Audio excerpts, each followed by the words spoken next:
adalah penyejuk iman, penyejuk akal dan bara api perjuangan. Dari tinta mereka lah lahir cahaya. Dari darah mereka tumbuhlah kemerdekaan, dan dari keringat mereka lah bangkit kejayaan umat.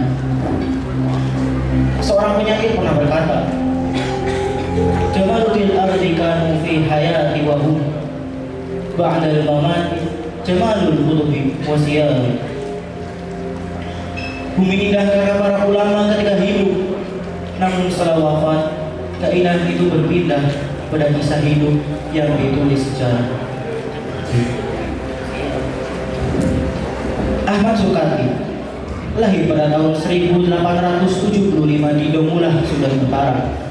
Ia berasal dari keluarga ulama. Ayahnya adalah seorang alumni dari Al-Azhar Kairo. Ia menghafal Al-Quran, menekuni ilmu fikih, dan menunjukkan kecerdasan yang sangat luar biasa.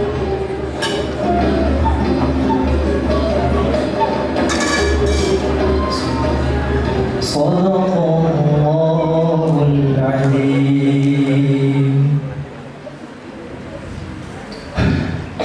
Wahai anakku, takdirmu bukan hanya untuk keluargamu, tapi untuk umatmu. Teruslah belajar dengan giat dan jadilah pelita bagi umat manusia. Baik ayahanda, pesanmu akan selalu kuingat. Hingga akhirnya Ahmad Sukati kala itu berazam untuk meneruskan pendidikannya di Al-Azhar Kairo seperti sang ayah. Namun kondisi berkata lain. Pemerintah Sudan kala itu melarang rakyatnya untuk pergi ke Mesir. Hingga akhirnya Ahmad Sukati pun pergi ke Madinah.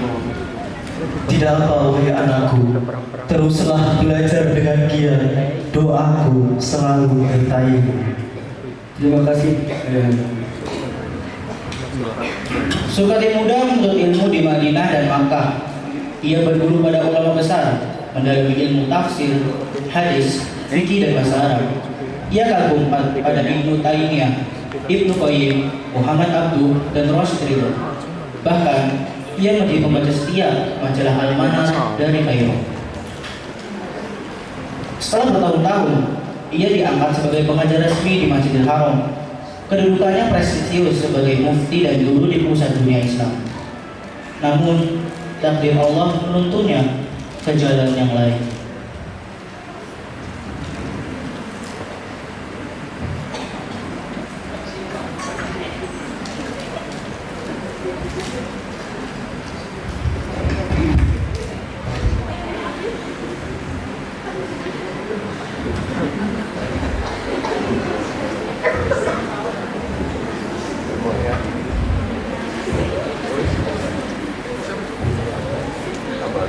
Tahun 1911, Jamiatul Khair di Batavia mengundangnya memimpin sekolah-sekolah Islam modern di Hindia Belanda.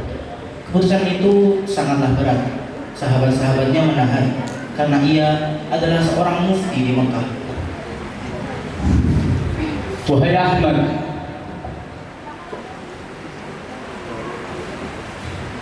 mengapa kau pergi meninggalkan Al-Quran? Kau adalah mufti di tanah suci, mengajar di Masjidil Haram. Untuk apa kau pergi ke Jawa yang jauh, berbahaya dan penuh ancaman Belanda? Benar sekali, terlalu beresiko untukmu. Tidakkah kau pertimbangkan hal itu, Ahmad? Keputusanku sudah bulat, sahabat. Bagiku, mati di Jawa dengan jihad lebih baik daripada mati di Mekah tanpa jihad. Tekadmu sungguh luar biasa, wahai Ahmad. Wahai Ahmad, perkataanmu menyadarkanku. Apakah aku boleh ikut bersamamu? Ajak aku juga, wahai sahabatku. Sungguh bahagiaan untukku mengajak kalian pergi ke Jawa bersama. Perjalanan pun dimulai. Kapal membawa Syekh Sukati mengarungi samudera menuju Hindia Belanda, Indonesia kala itu.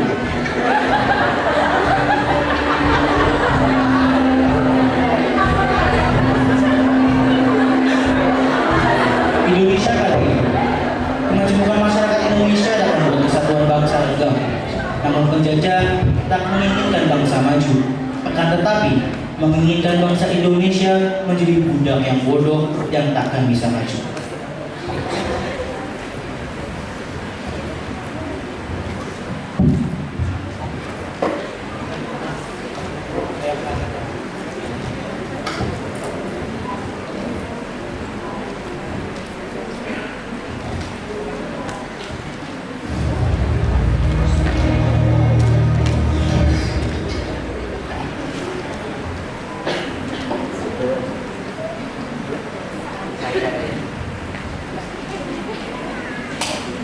大家好，我的中文名字是 Michael Ken， 你们可以叫我 Koken。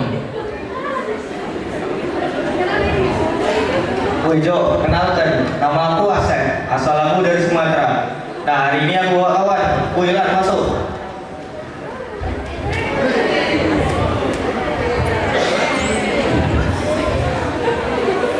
Sampurasun. Kenalkan, nami abdi Dilan, asalna di Bandung. Wah, keren sekali.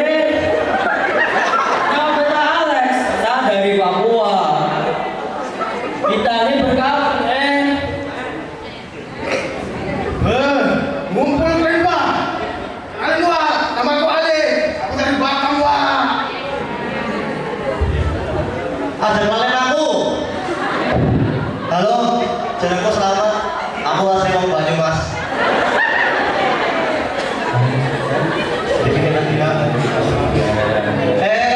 Wis, saya ini wayang nyambut gawe. Yo. Maret 1911, Soekarno mendarat di Batavia untuk pertama kalinya. Soekarno melihat kekejaman dan ketidakadilan Belanda pada warga pribumi. Mereka merampas hasil bumi dari para petani. Selain itu, para pribumi tidak diperkenankan untuk menerima ilmu. Tak jarang, pribumi mendapatkan kekerasan yang teramat kejam. Hal itu semakin menguatkan azam Syekh Surkati untuk berjuang di bumi pertiwi.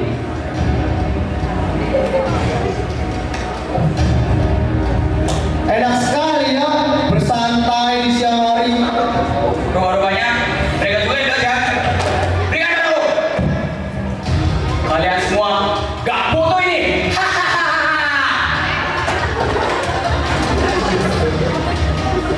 Kalian juga mencantum, menanam, dan menyetorkan semua hasil bantuan pada kami. Tapi Tuhan, tidakkah hasil panen yang kemarin cukup? Hasil panen kali ini hanya cukup untuk kami sekeluarga. benar Tuhan, untuk kali ini saja. Kasihlah kami Tuhan. Kasihnya kalian tidak akan. Kalau begitu, setengah dua aja Tuhan. Untuk kali ini, kami akan menyadarkan setengahnya. Jika tidak, keluarga kami akan mati kelaparan. Bukan urusanku.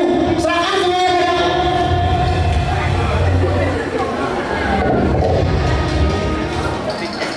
Garis kemiskinan yang semakin sulit untuk diputus membuat para penduduk Indonesia memilih jalan pintas. Terlebih lagi, keterbatasan mereka mengenyam pendidikan atau agama dan juga keyakinan nenek moyang mereka membutakan arah mereka untuk semakin terjerumus.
Kulun. Kulun.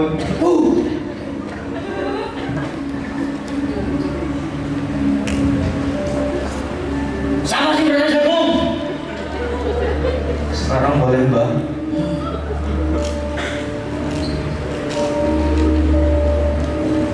Kedatangan kami. Kamu ngerti sih gue main ini? Gue pengen suki, pengen kebal, pengen sakti. Gampang, lu siji syaratnya. Kau kena kembang itu dulu Pak. Cepat. Niki Mbak.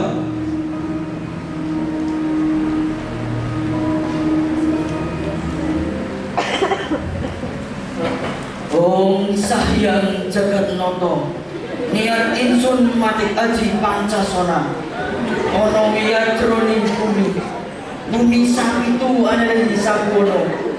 Rehani tak ono wengi. Uritan kenenang pati. Mati orang mati.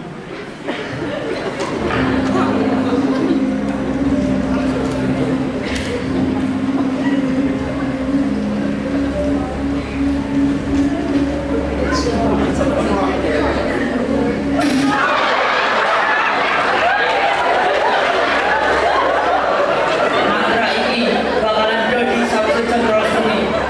Paham? Paham Mbak. Sini kayak pedang tuh. Cepat. Ada betul Mbak.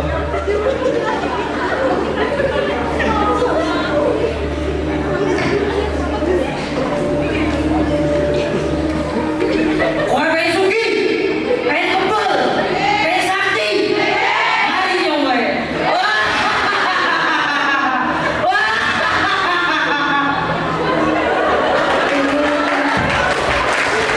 Kebanyakan sekarang telah meditasi membawa perubahan ke arah yang lebih baik. Tak bisa dipungkiri, pandangan besar dan rintangan silih berganti memuji Nansukati. Namun ia tak goyah sedikit pun.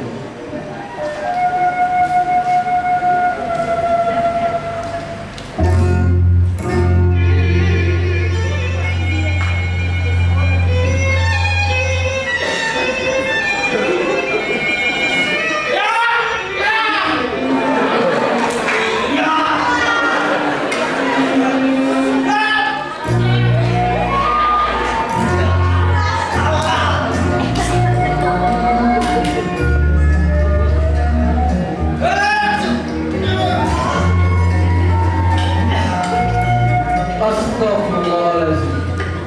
Apa yang sedang kalian lakukan? Kami baru saja mendapatkan ilmu kebal dari dukun. Ilmu kebal. Untuk apa kalian mempelajari hal seperti ini? Untuk melindungi kami dari orang-orang Belanda lah. Mau apa kau? Orang Belanda tidak bisa dikalahkan dengan ilmu kusuk seperti itu. Ikutlah, akan aku ajari. Sepertinya apa yang dikatakan benar. Iya dah, yuk ikut. Mari, ikut aku. Tuan, hendak pergi kemana kalian? Kami ingin pergi bekerja. Ada apa ya Tuan? Iya Tuhan. Ada yang ingin saya sampaikan. Bisa ikut saya sebentar. Mari.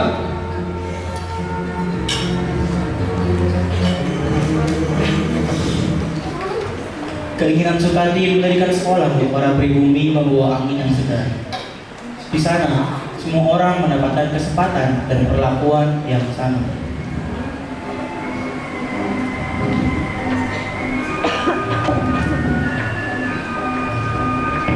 Assalamualaikum warahmatullahi wabarakatuh. Apa kabar? Alhamdulillah guys. Silakan, bisa duduk dulu. Oke, muridku. Kali ini kita akan Syekh, aku mempunyai sebuah pertanyaan. Mungkin semua yang ada di sini memiliki pertanyaan yang sama dengan saya. Betul. Pertanyaan apa itu, wahai murid? Katakan. Mengapa engkau mendirikan sekolah di sini, Syekh? Karena ilmu adalah sejarah. Aku ingin generasi ini bangkit, tidak tunduk dan tidak diperbudak oleh para Belanda. Camkan ini wahai murid. Dengan ilmu kalian merdeka, dan dengan iman kalian bijak. Kami sangat bersyukur, Syekh. Engkau berada di Batavia dan ada kami semua. Alhamdulillah. Dari sini lahirlah organisasi besar Jam'iyatul Irsyad. Sukati membawa reformisme Islam, memadukan ilmu agama dan ilmu umum, matematika, biologi, kimia, bahasa Inggris. Ia menolak dikotomi ilmu agama dan dunia. Baginya, semua ilmu adalah sama, berasal dari Allah.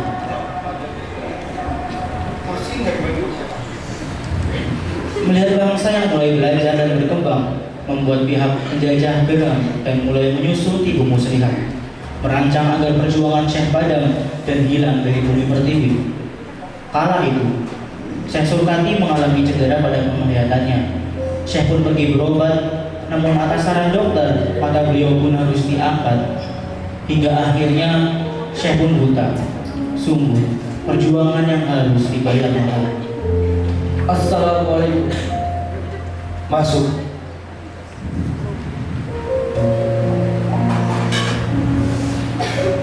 Duduk.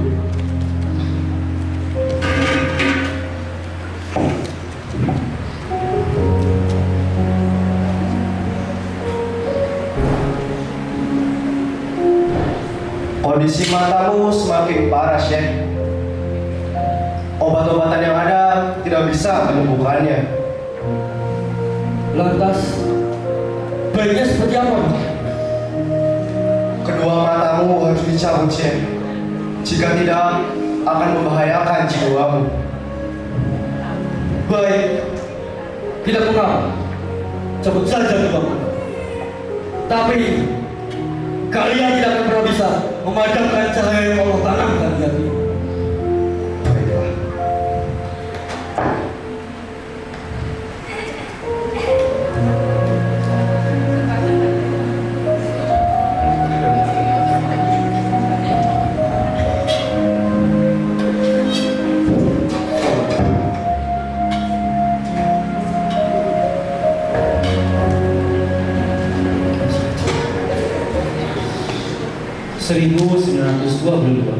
Kongres Saat Islam di Cirebon. Surkati tampil di tengah para pemimpin bangsa, Bos Cokro Aminoto, Agus Salim, Kiai Haji Mas Mansur, hingga tokoh-tokoh syariat Islam. Ia bahkan berdebat terbuka dengan Semaun, tokoh syariat Islam era. Assalamualaikum.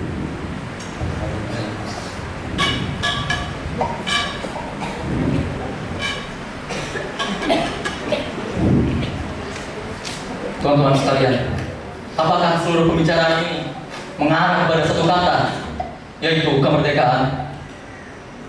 Menarik sekali. Aku sendiri punya keyakinan yang kuat. Begitu juga dengan semua saudara yang hadir di sini. Maka dengan cara apa Indonesia bisa merdeka? Tentu saja dengan komunisme. Bangsa ini akan meraih kemerdekaan dengan komunisme. Aku yakin akan hal itu. Tidak, wahai anakku. Hanya Islam yang dapat membebaskan negeri ini. Pan Islam adalah jalan kemerdekaan. Namun aku tidak sependapat denganmu, Syekh. Perbedaan pendapat adalah hal yang wajar, anakku. Di sisi lain, aku juga sangat suka dengan pendapatmu yang jujur dan kokoh. 2 jam perdebatan berlangsung. Tak ada titik temu, tapi di balik itu juga besar Surkati terlihat. Ia tetap memuji keyakinan Semaun meskipun berbeda pendapat. Karena baginya, perjuangan bangsa harus kokoh di atas keyakinan, bukanlah keraguan. Tiap darah di tubuhku telah berganti dengan unsur Indonesia. Aku akan hidup sampai akhir hayat. Ia pun menjadi guru spiritual pergerakan nasional Jong Islam Tenbon yang melahirkan tokoh-tokoh besar seperti Nasir, Roem, Asman Singodimojo sering belajar kepadanya. Bahkan Bung Karno, Bos Cokro Aminoto, dan Kiai Haji Agus Salim kerap berdialog dengannya. Seluruh gerakan perubahan Surkati menarik perhatian Bung Karno dan Bung Hatta. Inilah sebuah pertemuan yang telah menjadi landasan kemerdekaan Indonesia. Assalamualaikum, ya Syekh. Waalaikumsalam. Soekarno, itukah kau? Benar, ini saya. dengan saya juga di Indonesia. Bung Karno, senang mendengar sebuah berita. Bagaimana dengan kabarmu ini, Syekh? Alhamdulillah, Allah senantiasa menjawabku dari para bangsa. Lalu, bagaimana dengan kabar kalian berdua? Wahai pejuang terbaik. Kabar saya dan Bung Hatta juga sedang baik-baik saja, ya, Syekh. Alhamdulillah. Ya, Syekh. Aku amat menyesal baru bisa bertemu denganmu ketika kedua matamu telah buta. Tidak mengapa, Bung Karno. Meski kedua mataku buta, tapi pandangan kalian terbuka. Aku harap kalian bisa memerdekakan Indonesia dengan istri. Camkan hal itu, Bung Karno. Kita sama-sama berjuang, ya, Syekh. Kita harap engkau selalu sehat hingga Hindia Belanda berhasil meraih kemerdekaannya. Ingatlah ini, Bung Karno, Hatta. Kalian terlahir merdeka. Belanda tidak hanya menjajah fisik kalian, tetapi juga martabat kalian.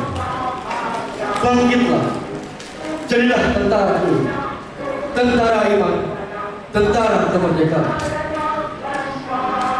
Sejak itu, Bung Karno sering datang. Ia tahu Soekardi adalah simpul jaringan pan-Islam dunia.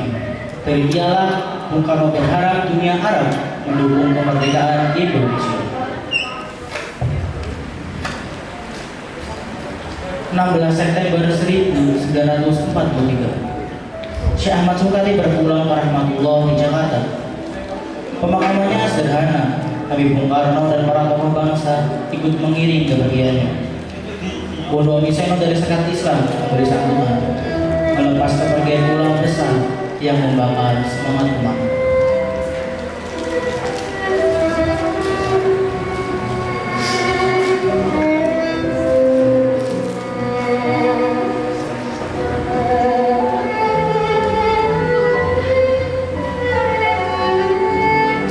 Tolong pimpin dulu. وادخلوا الجنة وعدهم العدل الفضل على بالنار.